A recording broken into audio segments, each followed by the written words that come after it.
Well, it's not certain where the Metroid series is heading, or if it's gonna go anywhere.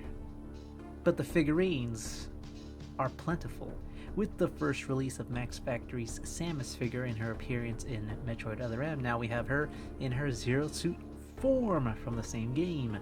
And I gotta say, it is a visually impressive figure with some minor nitpicks from my end that I kind of wish the figure had in terms of articulation, but overall the quality of the figure is very nice. See if we can get a quick zoom in close up of this figure, specifically the face. My goodness, can we talk about the face? It is gorgeous. Not just it's not just a compliment. I mean, as a figure, it looks really good. Well done. Impressive. However, I will say that her eyes kind of look like they're looking upwards, like her pupils, rather than forward. You know what I mean? They're looking slightly upwards. But I have a feeling I know why they did that, which I'll get to in a bit. But overall, the face looks really good. If some of you who may collect figures know, figmas. What is figures? Figmas know is that when it comes to realistic looking people, Max Factory tends to not get it right. However, with the one exception of Figma Leonidas from the movie 300, that figure, his face was amazing, immaculate even, and this one is just as impressive. Although I think she's more anime than human, but it's impressive nonetheless. Basic stuff in terms of articulation, nothing too impressive.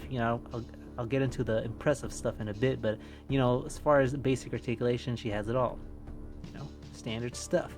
The minor things that I think are pretty impressive is that at her wrist, the articulation at the wrist, it's nothing crazy. It's just visually, it's actually impressive how well it fleshes together.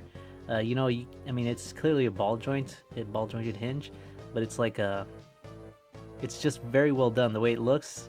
Like compared to Motoko over there, she's in the distance, or like that one right there is kind of blurry, but you can see what I mean. The fleshy, the tone.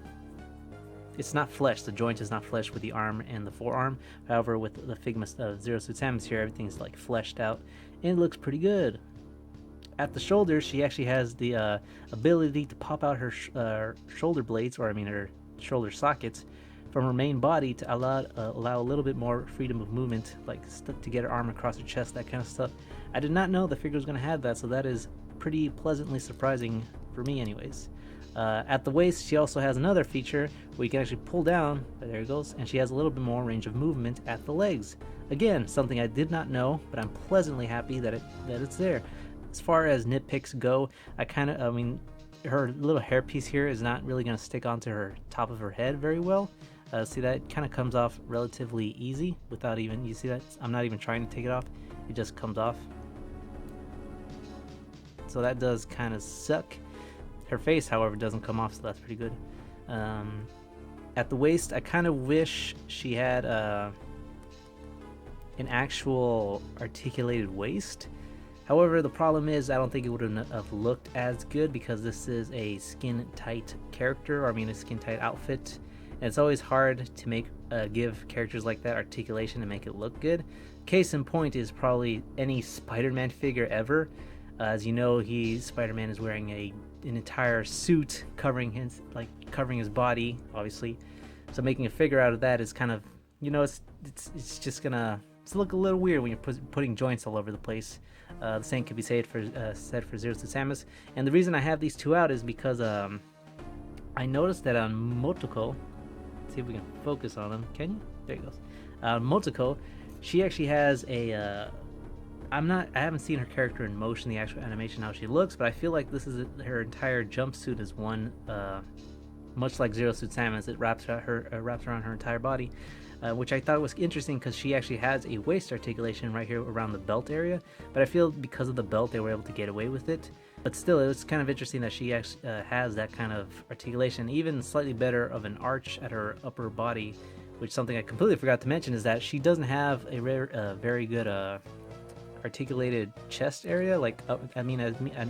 As far as going like an arch, that's pretty much as far as it's pretty much nothing. That's nothing. She can go this far down, but you can't go that far back. That's pretty much as you're gonna get. The reason I got her out here is because I kind of wish that some of this, or I mean, pretty much I wanted this kind of articulation going on with this Zero Suit Samus figma. Whether or not they could have pulled it off, I don't know. But I feel like they could have had they gone with this kind of design choice. Because most figma females kind of, as far as chest articulation, they kind of cut off the joint or the main upper body around the chest area. Whereas this one in particular kind of like cuts off slightly below the chest area. You see it right there. Multico also has the same kind of thing with Zero Suit Samus where it cuts off at the upper body. And I kind of wish it was more like this. But as you know, with that much articulation and cutting away right here, would have looked not as clean looking. So I'll take what I can get. It's still a very impressive looking figure. One more thing I forgot to mention at her holster is that this little gun here is actually not attached to the holster. See, it's actually a separate piece, and it's kind of a little lazy if you ask me why they couldn't include its own little hollow holster so you can put her pistol in there. So I don't know, it's just a minor thing that I noticed. It's kind of lazy. As for accessories, she came with these many sets of hands, 2 open palm hands, these grabbing hands. Oh no, this is actually for her helmet, to grab her helmet. She comes with helmet, I'll show you in a bit. And a thumbs up hand, which I don't remember her doing in the game. Then again, I guess I forgot to mention, I don't think I remember playing much of Metroid Other M. I played like 20 minutes of it and then I put it down. It just wasn't my kind of game. Personally, my favorite game is Metroid Fusion. A lot of great memories playing that game. Anyways, I digress. Here's her actual pistol. She's already holding it. Looks pretty clean. I like it. Here is the secondary helmet that she comes with. Now, what sucks about this helmet is that there is no way of actually have her wearing it. Again, I don't even remember her wearing this helmet in the first place, so I don't know why she comes with it. Maybe it's one of her friends. I think she was accompanied by soldiers, right? Federation forces, is that what they call them? Anyways, she can't really put on this helmet at all. I even tried just naturally see if I can squeezing it in there, but no, the actual entryway is too small, so it's not gonna fit. And there's no hole or peg to actually put your own figma joint to custom. Well, I mean, you could probably customize it yourself, but it's kind of a missed opportunity to not have her actually kind of wearing it kind of feature. So that's a little lazy if you ask me, but you know, whatever. I'll probably do something about it. And she came with this second set of head. Her short hair, if I remember correctly, when she appeared much younger in her cadet years. And here is a secondary face with her smiling. Now, I really like the smiley face. It's a very slight smile. I kind of wish she was looking forward. That's just me. She's looking off to the side. I personally don't like, or I just don't like it when a figure exclusively comes with looking off to the side faces.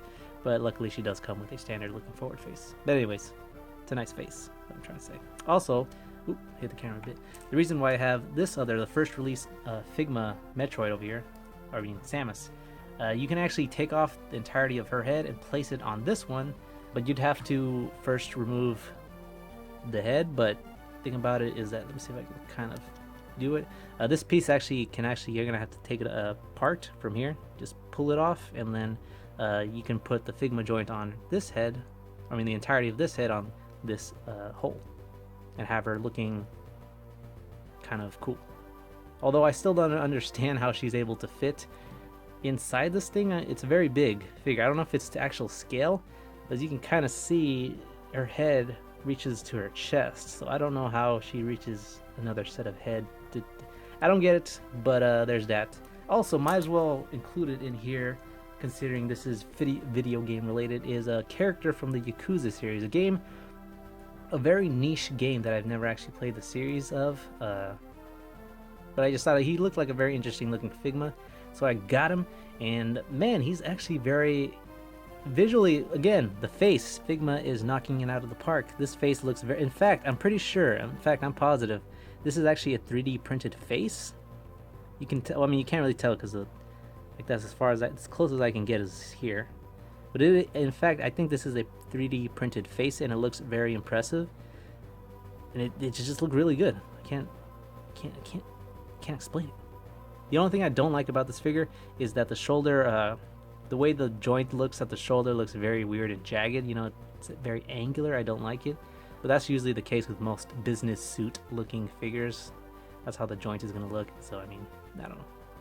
Something that surprised me is that at the waist, he actually has this very hollow nothingness going on underneath his suit. And unlike most other suit Figmas, this actually has a very good range of motion compared to most other Figma in this kind of design where they have a suit over their main body covering the joints. So this is actually pretty impressive. However, because of the heavy bulk of plastic and maybe just because of my bad luck, it is very loose. So he's not gonna. Whoop! She fell down. He's not gonna be able to strike a dynamic pose in the air because it's gonna just flop around. So that does kind of suck. In fact, that really does suck. I've never had that happen before, where it's that severe without me even like right out of the box kind of thing. I'm gonna try and fix it, but who knows? Also, some other minor things that at the side of his pants right here, he actually has these cuts at the side to allow a little bit more freedom of movement. And I guess is because in his video game series he's able to perform martial arts tricks and whatnot. So I guess they wanted to give him that freedom of movement. By the way, here is his golden gun. Anyways, that is all. There's the Zero. Let's see if I can get it back up. The Zero Suit Samus Figma is very impressive. Some minor things I wish he had, but you know what? I'll take what I can get. Kiryu, Zero Samus. See you guys later. Get him now because Metroid stuff sells, and it's probably gonna those crazy what do you call them? Scalpers are gonna get them all, and they're gonna sell them on eBay. Don't want that happening. So buy them now. Oh, I don't know. I'll see you guys later.